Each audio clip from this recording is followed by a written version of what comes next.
Hi there, my name is Ron Rogers, and one of my faithful followers, loyal minions, or super fantastic fans, love you all, suggested I do one on famous, glamorous VIPs that I've had on my airplane as an airline pilot while I was doing that. And in 36 years, you can have quite a collection. Now, these aren't in any particular order, just kind of as they came to mind. And the funny thing was when I was kind of putting the list together, I kept remembering other people. So I'm sure there's plenty that I'm leaving off here, and I know there are. But let's get started here. All right, well, you probably have heard of a gentleman known as Louis Farrakhan.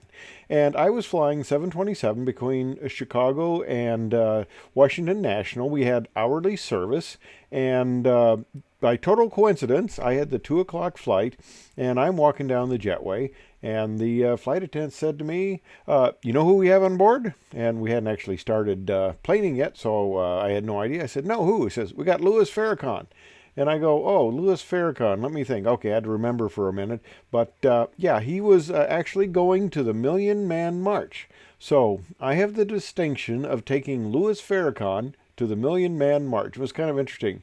He and his wife came down the jetway. They had their guy kind of carrying all their personal stuff. And those three people sat in first class. It was kind of interesting. And he had a big bodyguard that was set back in the first row of coach, which was interesting because he was the largest one in the party and he got the smallest seat.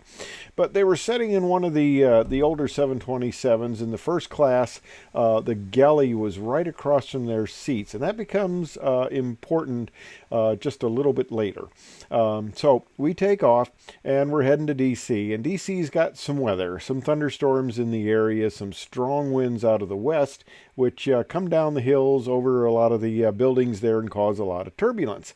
And we're coming down the river approach, coming down the Potomac River, where you come down, you start your last turn, I think a little bit below 800 feet. It's really cool, fun approach. And I'm flying that approach, and there was a Delta, and I forget another airline ahead of me. They encountered some wind shear, and they went around. So the two previous rivals are going around, and we're coming down. And of course, we're getting the crapola kicked out of us. Not a very good ride. And of course, I briefed. We put the full almost 20 knots of correction in for the gusts there due to the wind shear. And of course, Washington National, it's an 8,000-foot runway. It's not terribly long, especially for a 727. But and most of this wind was not headwind, which would help you out. So it was a bit challenging. And we're coming down. We're getting beaten up. And of course, I said to my crew, I said, anybody sees anything they don't like, just yell, go around, and we'll get out of here, and we'll come back and think about it later, or divert to Dulles, or whatever the plan was at the time. Well, we're coming around, and yeah, we're getting the we're getting kicked around quite a bit, but it's okay. It's all holding together. But I'm not going to chew up a lot of runway getting a real nice smooth landing here like I all the time do. You ask anybody who flew on me in the 27, and they'll tell you, especially the ones that are liars, that every single one of my landings were great. Oh, okay, but I digress.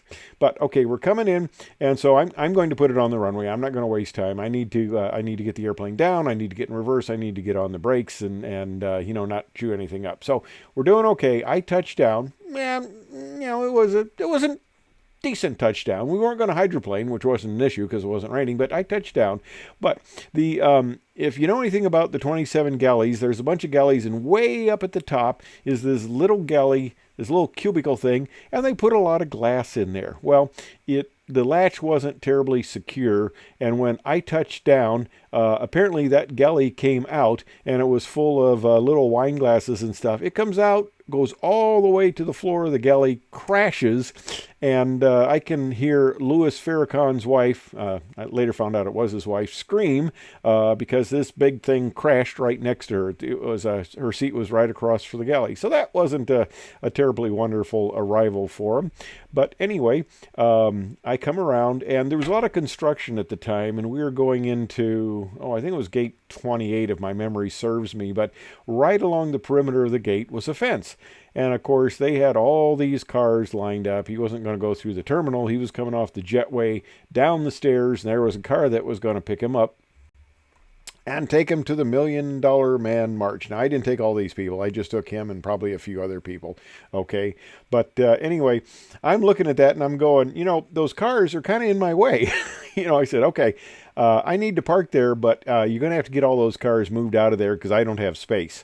And of course, the guide man was giving me the, you're not coming in here routine. So it was pretty obvious. So they had to move all the cars. And once they did, they moved them all out of the way. I came in, they took them down the jetway. So that was my adventure of taking Louis Farrakhan to the Million Man March. Now, let me tell you about another celebrity I had. Mayor Daley. No, not this guy. This is the pre-terrorist Daley. As you know, during or slightly shortly after 9/11, everybody was concerned about security and damage and stuff like that, and no airports were destroyed except for one. One airport was destroyed. And that was Meigs Field, and it was great timing because there were a bunch of cardiologists there for a convention, and Daley comes out there and tears up the runways with a bunch of backhoes, and finally the doctors got approval to take their bonanzas off on the taxiway, which was substantial, but they needed approval, but not a good move there. It was kind of interesting. They were talking about, I was listening to a radio show, and they were talking about security cameras, and they said they're not the type that that they had on Meigs Field, where Daley had the police officers take their bright lights and shine them at the cameras to blind him. So there were some cameras that were on Meigs Field, and if you were watching, they were blinded. You couldn't see that Daley was out there with his guys in the backhoes and tearing this up. And of course, right below me is the beautiful park that, it's not beautiful park. I don't know if anybody even goes there or what, but that was going to be his wife's park. Well, what a waste of a beautiful airport, destruction of a beautiful airport. All right. Uhura, Michelle Nichols there. Unfortunately, she recently passed away, but I'm on the 27 again, and we're going into Albany, New York, if I remember correctly. And she's coming down. Well, I'm standing in the door saying hello to everybody coming down. And of course, by this time she was a bit older and that. And I looked at her and I said, "I know you." I was having a typical senior moment, although I was extremely much younger at the time.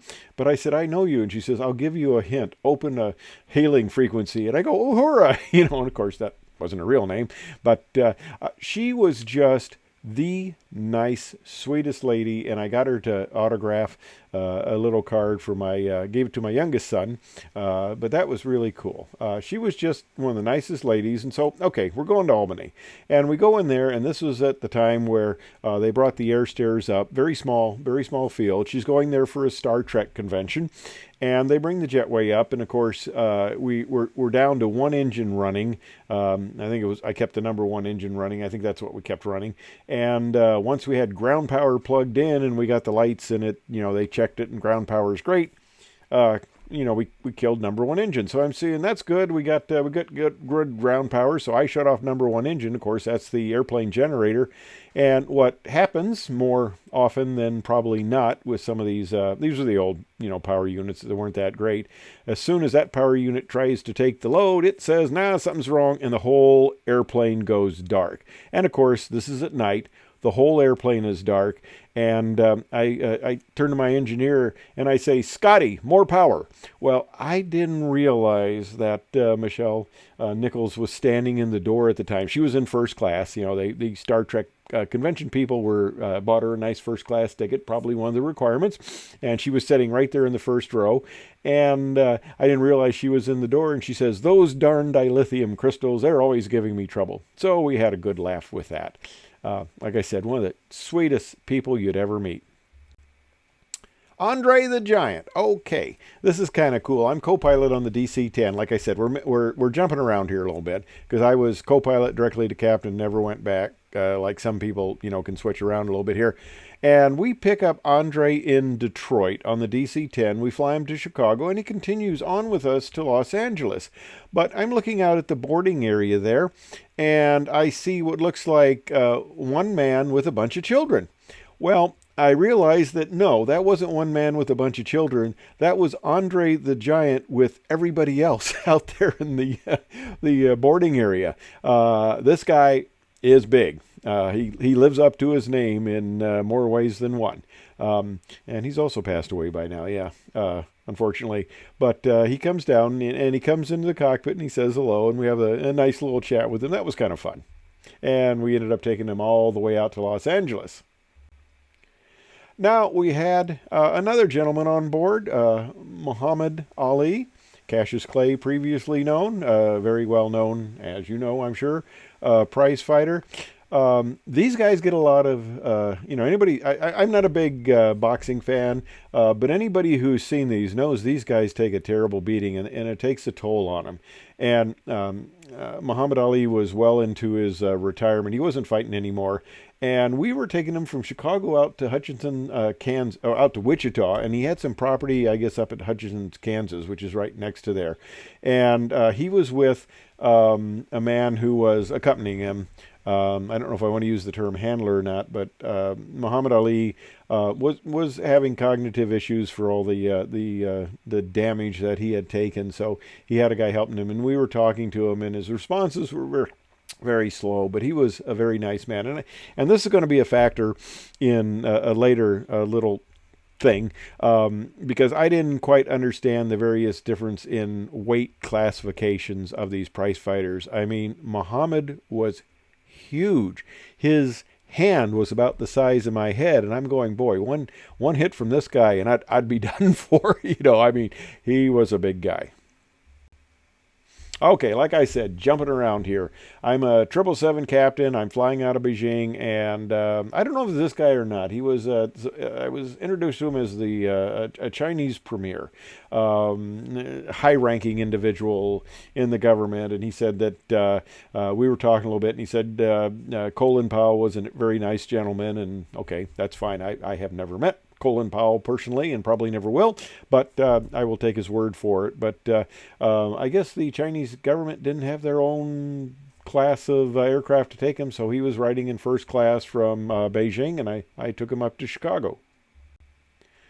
Okay, here we jump back again. Ted Kennedy. I am a brand new second officer. When I got hired by United, I got sent to Cleveland, Ohio. Yes, wonderful. It's the only town that I know of that had a river catch on fire back in the time I was there. Oh, they were having they were trying to promote Cleveland, and they were having things like wonderful things that have happened in Cleveland, like they invented the stoplight and I think parking meter, and everybody's going, okay. So, and they threw baseballs off the top of the terminal tower there. And this isn't quite like the turkeys, as God is my witness, I knew turkeys can fly. They're throwing baseballs off, and it's about 130 feet in the air. And I'm going, is this a good idea? And, it was a promotion. And, yeah, I'm digressing. It was a promotion. And these baseballs came out, and the people were supposed to catch them. Well, they called it off after it had dented a few car hoods, because, these things get pretty good velocity. Dented a few car hoods, and one actually hit a guy on the forearm and broke his arm. So they decided, yeah, this isn't quite a very smart promotion. I think even Les Nessman would have seen that one. But anyway, okay, I digress. Back. Okay, I'm a brand new second officer, and I'm on reserve, and they call me up and say, hey, we got a trip for you. And I go, okay. And they said, it's a charter. And I go, okay, well, we need your social security number, some information. We got to run a security check on you. And I go, what kind of charter is this? And they said, well, it's a Ted Kennedy charter. When he was running for president, you're going to fly, it was just getting set up, you're going to fly about 4 legs. Well, Ted Kennedy had a specially equipped 727. They had a cabinet back there that the Secret Service told us you don't ask about what's in that. The first class section had a living room, a big lazy boy chair that Ted Kennedy sat in, some lamps and stuff. And it was like a nice little living room with a sofa and big lazy boy chairs and that. Then behind that was the press section, which was a whole bunch of first class seats. That went all the way back to the airplane where they had a communications set up. This is before cell phones and everything. So they had a bunch of teletypes back there, a bunch of phones. And when we would go someplace, This was all set up. We were flying to Fargo. When we would go there, they would come out, they would plug in a cord in the wheel well, and now all the phones and everything was active. So that was the communication, and it was funny. They would put air stairs up to the front and the back, and we'd drop the air stairs that were with the integral to the 727 out the back. So the press would all run out the back, come around to the front. Ted Kennedy would come out on the jetway and wave and everything like this. The press were all down there taking pictures. And when he'd leave, he'd come up the stairs, get in, he'd wave. All the press were there taking pictures. And then they'd all run around, come up the back stairs and get in. And of course, I'm doing the walk around. We have a Secret Service guy in the cockpit with us, and they have the little lapel microphones. They can, talk into their sleeve and all this stuff. So he's in the cockpit with us, watching us. And I'm doing the walk around to the airplane, being the second officer, and this guy's following me around, and we're just having a nice little chat. And then we'd go out to take the runway, and before we could take the runway, they would have a couple of their vehicles go down the length of the runway, and we went to several stops. I think we went to Las Vegas too. But they would run down the runway to make sure that, I guess, it was clear or something, and then we could go. Now, I was a duty officer in the Air Force, and, when you go flying out there on a 10,000-foot runway, it doesn't seem, when you're, traveling the speeds we are, over 100 knots in that, doesn't seem like it's, terribly long. But when you sit there in a pickup and you drive the whole darn thing, that takes quite a while, even if you're going a pretty good speed to get down the end of the runway. So we'd sit on the runway, pointing down the runway. They would run down the runway, checking it, and then they would clear, and then we could take off. All right. Well, he goes up there. He does a speech at Fargo, and I think he makes some comment about the Shah. At the time, the Shah of Iran was friendly with us. This was before he took his extended vacation, and a few unfortunate things happened. But anyway, and I think Ted Kennedy made a few comments that didn't go over well with the crowd. But anyway, okay. He has his speech, and he does all his, promotion, fundraiser, whatever. He's coming back, and it's getting kind of late, now. Of course, these things go in the evening. They go late, big party and stuff like that. And everybody gets on board, and we're flying from Fargo, South Dakota, back to Washington, D.C. We're taking them home. All right. So about halfway there. I mean, this is like midnight, 1 a.m. And the captain says to me, he says, "Why don't you go back there and see if anybody's gotten campaign buttons?" And second officer, and I'm thinking, well, they're probably all asleep back there. So I go back, and Ted Kennedy's there. He's being interviewed the entire flight. That evening, he would have a reporter come up and interview him, then another reporter come up and interview him, and this whole thing was going on. So I go by that, and I go back in to the press section. Well, they're having a big party there. There's more booze than you know what to do with, and they're just having a great party. And I asked, if we could get some campaign buttons, and they go, "Oh, sure, there's some way, the person's way in the back."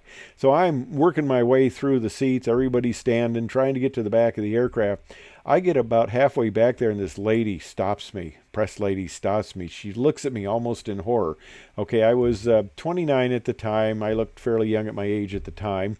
And she stops me and says, "Are you the captain?"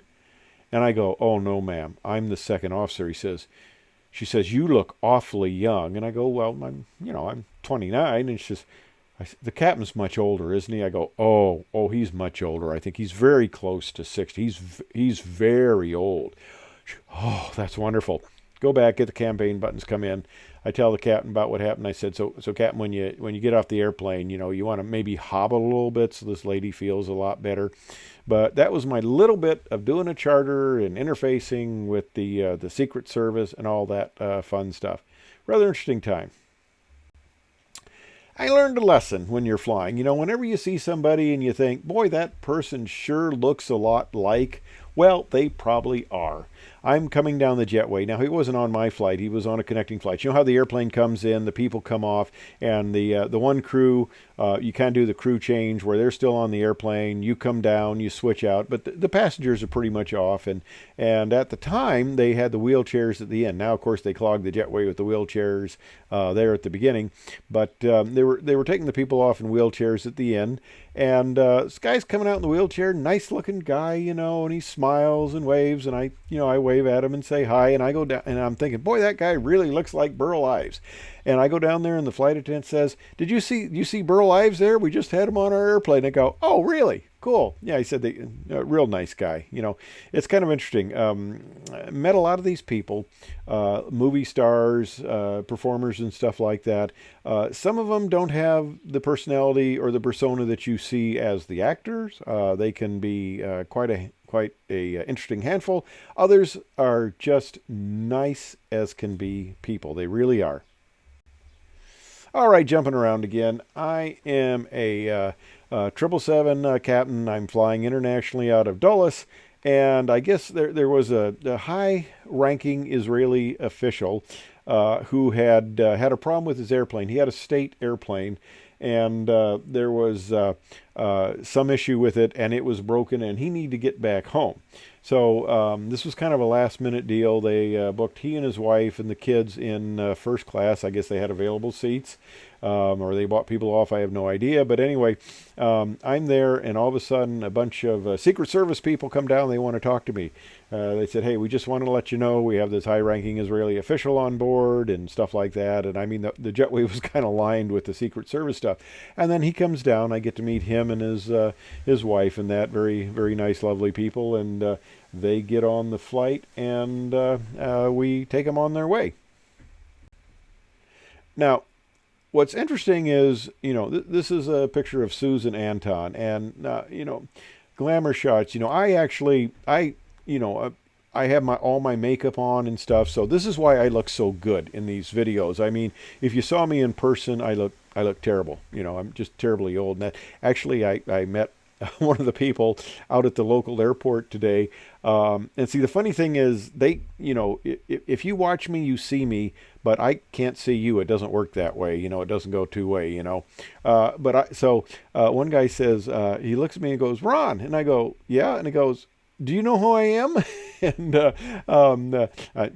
he was a Facebook friend and also somebody who watches my videos. So, slightly embarrassed that, no, I don't know you right off. But then, it all cleared up once he told me his name. Okay, digressing. Back to Susan Anton. Okay, I will get people who come on my flights, and they look, and this is nothing to say against anybody, anything, because a lot of people, they want to be kind of incognito, especially if they're famous like this. So they don't come on with the beautiful dresses, the big hair, everything like that. They come on in gray sweats and much, much more casual. So, I mean, you can actually walk by some of these people and, you wouldn't have any idea who they were if you didn't really know their facial features well. And I had, I believe, Susan Anton and Ben Vereen both on. This is before his accident where he's out jogging and got hit by a car and was injured. But he's also there in kind of sweats. I mean, the deal was with pass riders on the airlines, we always had to dress up. So you could always tell who the pass riders were. They were the people that were dressed up. All the celebrities were just dressed down. They didn't dress up for flying at all. Now, another thing, and this actually, he wasn't on my flight, but I'm at the hotel, and he happened to be staying at the hotel, and I'm in line checking out of the hotel, and I'm behind this guy with his hairdo, and I'm looking at him, and I'm going, gosh, this guy looks really familiar.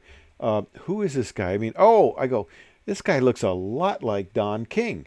And, of course, he checks out, turns around, I go, man, this guy really looks like Don King. Well, then I go out, and I was a 737 co-pilot, and I go out there, and Mike Tyson is standing next to a sports car with a very good-looking young lady on each arm. And Captain and I were talking, and I go, yeah, obviously, that's Mike Tyson, and that was Don King in there. And, of course, this is the different weight class that I mentioned. And I said to the captain, I said, he looks a lot smaller than I had imagined. And the captain says, "Yeah, you go up and tell them that." And I go, "No, I'm not going to tell them that because these guys are the type of people that could take you out with one blow." But I never had an article talking about my women and me. No, no, and no exclusives there. All right, moving on. All right, you probably recognize this guy. And the funny thing was, at the time, Riker from Star Trek. There's a guy sitting in first class. I'm flying from Los Angeles to London, captain on the 777, and the flight attendants say, "Hey, there's a guy back in first class, seat 1B. He's having trouble with his. He had noise canceling headsets. He's having trouble getting the batteries in, and you'd think this guy probably would have technical prowess, but they said he's having trouble getting batteries in. Could you go help him?" So I walk back there, and of course I'm looking down on the guy. He's got his head down, working on these, and I said, "Understanding you had an issue, sir. Anything I could do?" And he goes, "Yeah, I'm having trouble with these batteries." So of course I'm looking at the headsets, and I could kind of see it, and I put the batteries in, and then it works. You go, "Oh, fine, thank you," and I walked back. And the flight attendant said, "Did you see who that was?" And I go, "Well, actually not. I saw the top of his head." And they go, "That's Riker from Star Trek." So, I turn around, I go back. Of course, now he's setting up. I go, "Oh my gosh!" So we had a nice little chat. He's first officer. I said, it's terrible because Picard never gives you a leg, and every meal is a crew meal. But I asked the question that anybody who ever meets Riker, of course, would immediately ask, and that is, "What's it like to work with 7 and 9?" And he goes, "Oh my gosh." She had what could even only be described as very interesting outfits, okay? Almost like they were sprayed on. And he says, "Yeah, absolutely gorgeous." Now, of course, you always have issues with dating somebody of another species, the Borg and that, and it could be, resistance is futile, and you know how women can be. And of course, there's various depictions of her costume. I'm the one up here. She's everybody else around here. Okay, so that was kind of the cool discussion. All right, you got to be a little older from this, and now I'm back at I'm a co-pilot on the 727, and there's a guy named Alexander Haig, and he had been the Secretary of State under the Reagan administration, and this had just occurred where Reagan, the assassination attempt. Actually, it was at the hotel that we stayed at in D.C., but there was an assassination attempt, and Al Haig, as it's mentioned in the papers, didn't quite understand as Secretary of State. Still didn't quite understand how the Constitution worked, and he was very quick to go in front of the cameras and say, "I'm in charge here." Okay, yeah.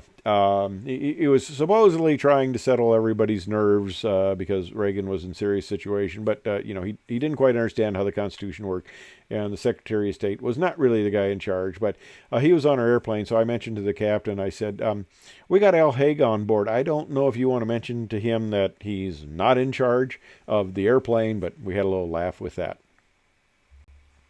All right, getting to the end here of the ones I remembered right off the top. Now, I'm not going to mention this guy's name. He's known for movies, and he doesn't play a puppies and kittens type of guy. No Mother Teresa, although some people say Mother Teresa wasn't has some of her dark sides too. But anyway, okay, he doesn't play saints on TV shows.